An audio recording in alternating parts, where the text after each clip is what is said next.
मान्छेले सबै चिज ह्यान्डल गर्न सक्नुपर्छ क्या। माया ह्यान्डल गर्न सक्नु पऱ्यो, हेट ह्यान्डल गर्न सक्नु पऱ्यो, सबै चिज। किनभने कोही मान्छेले तपाईँलाई हेट गर्छ भने नबुझेर हो नि त, होइन? त्यो मान्छेलाई बुझाउनु नसकेको पनि हुन्छ है कहिलेकाहीँ चाहिँ।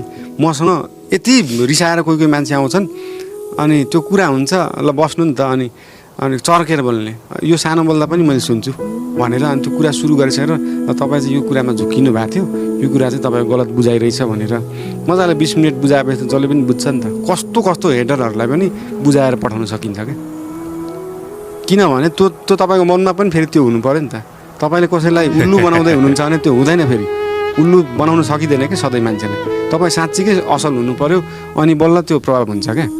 मलाई कहिलेकाहीँ साथीभाइले के छ कुरा, अब यो यस्तो कुरा ओपनली गर्ने र फोनमा गर्ने र भन्छ। ए बाबा, हामीले गलत कुरा गरेकै छैन त, फोन कसैले ट्याप गरोस् कि जेसुकै गरोस्, मैले गलत कुरा गरेकै छैन। मलाई सिसिटिभीमा होस् कि मान्छेको अगाडि होस् कि केहीको